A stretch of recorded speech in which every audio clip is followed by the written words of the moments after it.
ఈ నెల 4న ఆదిలాబాద్లో జరగనున్న సీఎం రేవంత్ రెడ్డి సభను ప్రజలు విజయవంతం చేయాలని ఇన్ఛార్జి మంత్రి జూపల్లి కృష్ణారావు పిలుపునిచ్చారు. పట్టణంలోని ఇందిరా ప్రియదర్శిని స్టేడియంలో నిర్వహిస్తున్న సీఎం సభ ఏర్పాట్లను ఆయన పరిశీలించారు. సభకు వచ్చే ప్రజలకు ఇబ్బందులు కలగకుండా అన్ని ఏర్పాట్లు చేపట్టాలని ఆదేశించారు. ఆదిలాబాద్లో విజయోత్సవ సభలో సీఎం రేవంత్ రెడ్డి పాల్గొంటున్న నేపథ్యంలో కట్టుదిట్టమైన భద్రతా చర్యలు చేపట్టినట్లు తెలిపారు.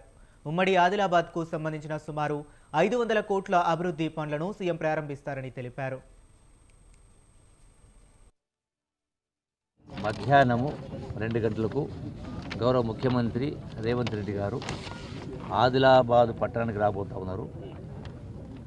2 సంవత్సరాలు పూర్తి చేసుకున్నటువంటి ఇందిరమ్మ పాలన, రేవంత్ రెడ్డి గారి నాయకత్వాన ప్రజాపాలన విజయోత్సవాల సభ నిర్వహించబోతున్నాం.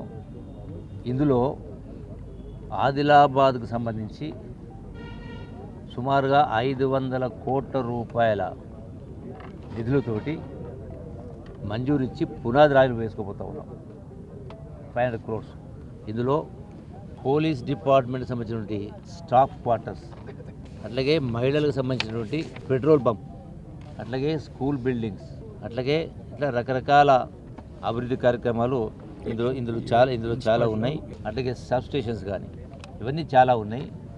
దీంతో పాటుగా వాస్తవంగా కోరాటా చనాక 70,000 ఎకరాలకు సంబంధించినటువంటి ఇనాగ్రేషన్ ఉన్నా కూడా అది చేయడం లేదు. ఎందుకంటే ఎలక్షన్ కోడ్ కారణంగా అక్కడ వెళ్ళడం లేదు, చేయడం లేదు. సో వీటన్నిటి కూడా పునరాలు వేసుకోవడం ఒకటి. దీంతో పాటుగా సంక్షేమ కార్యక్రమాల పంపిణీ, అంటే ముఖ్యంగా మహిళా సంఘాలకు వడ్డీ లేని రుణాలు కావచ్చు, ఇతర లోన్స్ కావచ్చు, ఇవన్నీ కూడా వాళ్ళకు కూడా శాంక్షన్లు ఇచ్చి వాళ్లకు పంపిణీ చేసే కార్యక్రమం చేస్తూ ఉన్నాం. 4వ తారీఖున మధ్యాహ్నము 2 గంటలకు గౌరవ ముఖ్యమంత్రి రేవంత్